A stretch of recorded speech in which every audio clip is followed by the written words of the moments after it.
Banana Republic is now used to describe any country that is politically unstable and economically dependent on the export of a single commodity. In the 1970s, bananas were priced at 12 cents per pound, equivalent to 76 cents in today's dollars, according to the Bureau of Labor Statistics.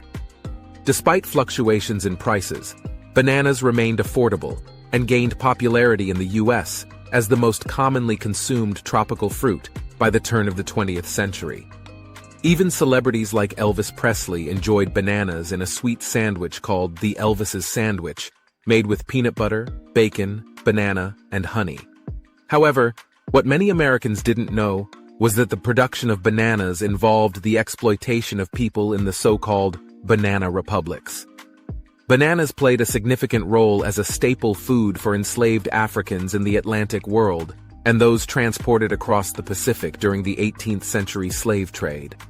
In the Americas, they were cultivated by African slaves in separate fields on the plantations they worked on, as they were a cheap food source that yielded over 100 times more per acre than potatoes, making them the ideal crop for slave owners. By the 19th century, bananas could suddenly control the fate of entire nations. The United States created a series of banana-focused countries in Central America, starting with Costa Rica. Originally, Costa Rica was the first country in Central America to have a coffee industry. The problem was, there was no way to get the coffee from the Central Mountains to the ports. Without the money to build a railroad through the jungle, Costa Rica hired American businessman Minor Cooper Keith to build a railroad and gave him a large amount of land in exchange. Keith used the land to grow bananas as cheap food for railroad workers. Later, when bananas became popular in the U.S., Keith expanded his plantation and formed the United Fruit Company with his associates, which later became Chiquita. Dole and Delmont also became major players in the banana market. In Honduras, 50% of the land was used for banana farming, and 65% of its exports were bananas, causing widespread hunger and poverty. The term Banana Republic was coined to describe puppet states in Central and South America under the absolute influence of the U.S. These countries are all dependent on the export of one or two agricultural products, like bananas, for their entire economy. They're practically ruled by foreigners, and their governments are corrupt and have ties to American corporations.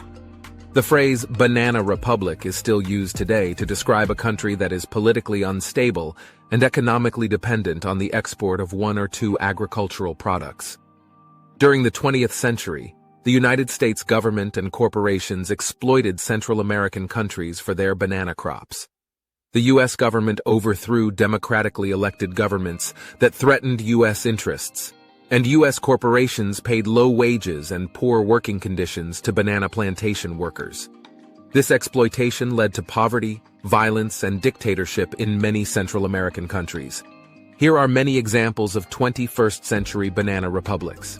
Senegal, a former French colony, relies heavily on the export of peanuts. In Ghana, cocoa makes up 80% of the economy. Zambia's economy is heavily dependent on copper, which accounts for 87% of exports. Nigeria is 99% oil dependent and has one of the largest gaps between rich and poor in the world. Madagascar, which makes its living by supplying vanilla, the flavoring for Coke, is at the point where if Coca-Cola shuts down, the country will have to shut down with it. There are several reasons why countries become banana republics. One reason is that they may have been colonized by a foreign power that took their natural resources and didn't leave much room for economic growth. Another reason is that they may be located in a region that doesn't allow for a diverse economy, like a desert or a rainforest. Lastly, some countries may just have bad luck with a resource that is highly demanded, but also has unstable prices.